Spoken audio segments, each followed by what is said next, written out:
I'm Dick Leining-Kugel. Welcome to the Jacob Leining-Kugel Brewing Company, and welcome Governor Evers.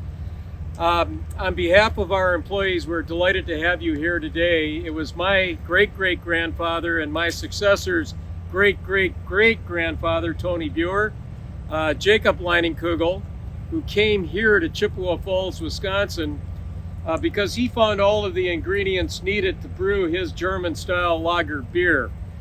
One of which is very important. 92% of that ingredient needed to make beer is water.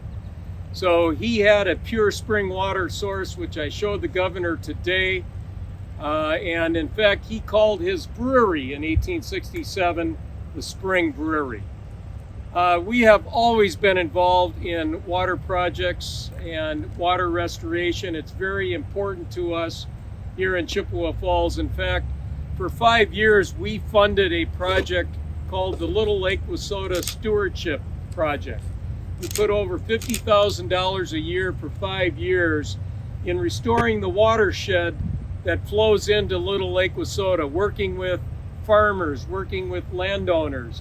Here in Wisconsin, our state and our economy just absolutely depend on clean water and fresh air, and of course the fruitful land that we have. Our vast natural resources are something we pride ourselves about in the state of Wisconsin. Yet for too many folks across the state, including those right here in the Chippewa Valley, clean water isn't always something that they can depend on.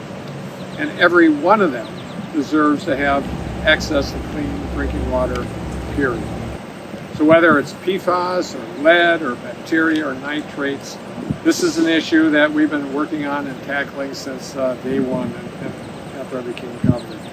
After years of politicians refusing to make meaningful investments in our water infrastructure, in my first year as governor, I declared 2019 a year of clean drinking water. And we got to work addressing these issues that had been neglected for some time. In our most recent budget, we provided more than $13 million to address soil and water erosion and pollution runoff, and increased funding for producer-led watershed protection grants for farmers to lead the way on addressing the pollution on farms. And you and I were just talking about that, the farmers you work with. Since Governor Evers landed, we've been talking about clean water for all for quite some time. But there's far too many people throughout the state of Wisconsin that have challenges with their drinking water. Far too many. Here, even in the region, in Eau Claire to La Crosse, Marinette, Peshtigo, Milwaukee, Rhinelander, the list goes on and on, contaminated water from PFAS. 800,000 individuals in the state of Wisconsin get their water from wells. We know that those wells fail over time, and in doing so, put the family in jeopardy. Today, we did issue our 2022 Environmental, Social, and Governance Report. It details our progress against our ambitions for people and planet, including our 2025 goals to reduce greenhouse gas emissions and improve the water efficiency of our breweries. So about 1 in 4 people in Wisconsin get their drinking water from our state's over 800,000 private wells. So just one example, Portage County, about 1 in 4 private wells are unsafe to drink from there due to nitrate contamination.